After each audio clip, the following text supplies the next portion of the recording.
Hi there, Christian Henson from Spitfire Audio here with 5 quick tips to help you create a successful library or production music track. There are 3 columns to the music industry where music to picture is concerned. There's commissioned music, which is what us composers physically write to picture when we're commissioned. There is synchronized music, where they seek a sync license to, say, put a U2 track against picture. And there's library music, which is great swathes of music that are designed for specific purposes.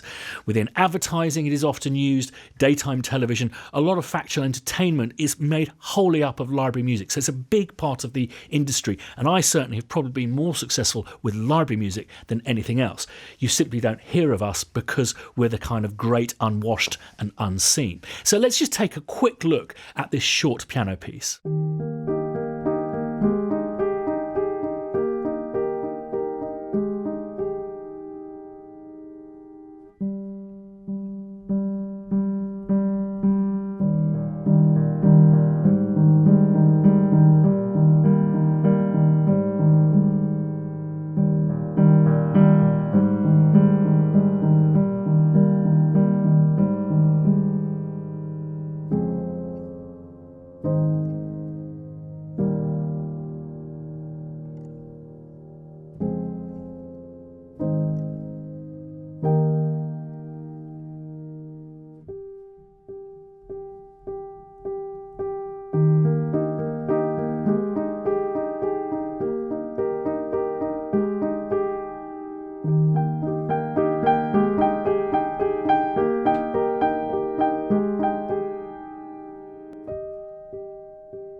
Quick caveat, that piece of music is designed for demonstration for this film, so it's a little bit shorter than ideal. I would say minimum 2 minutes, maximum 3, absolute maximum 3, in my experience, my humble opinion. So I tend to follow a 3-act structure. This is something that a lot of editors recognise, but also will give you a good chance of getting it on an ad or a trailer, which is where the big bucks are for library music. So it's actually over 5 parts. What I do is I come out of the gates stating what the piece is going to be. So the first part is a prologue.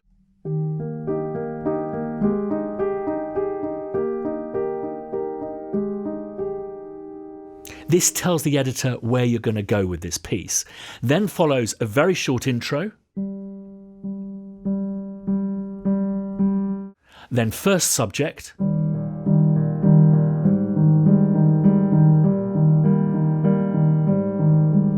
Second subject.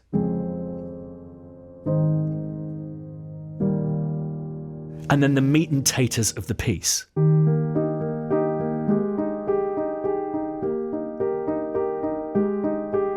And then at the very end, we have an epilogue. Again, this fulfills the kind of trailer structure.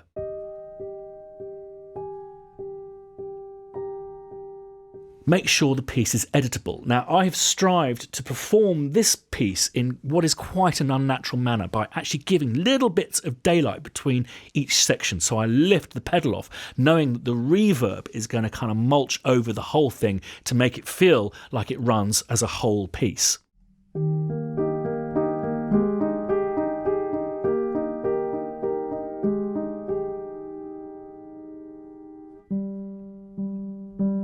Now, for advertising, 10 and 30-second versions of your track will be commonplace, and often your library or production music company will do these cut downs, as they're called themselves. If you have time, I would offer up versions of your own, as I assure you they'll be more satisfactorily kind of edited from a musical point of view.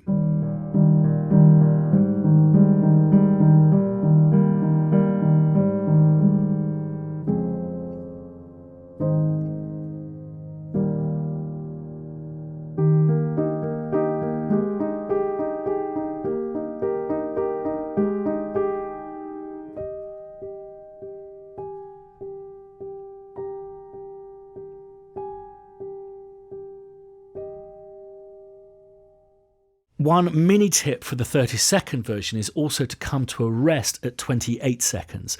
This will mean that you can edit a UK 30-second, which is actually 29 seconds, comfortably. Now, this doesn't apply to this particular piece, but say if I put a piano pad underneath, make sure you stem these out. STEM stands for stereo masters. I think is quite an outdated term, but basically this means that you provide a piano-only version, a pad-only version, and the full mastered mix. If you feel your piece has legs and if you have time, it's always worth doing alt versions. Here's a minor version of that piece.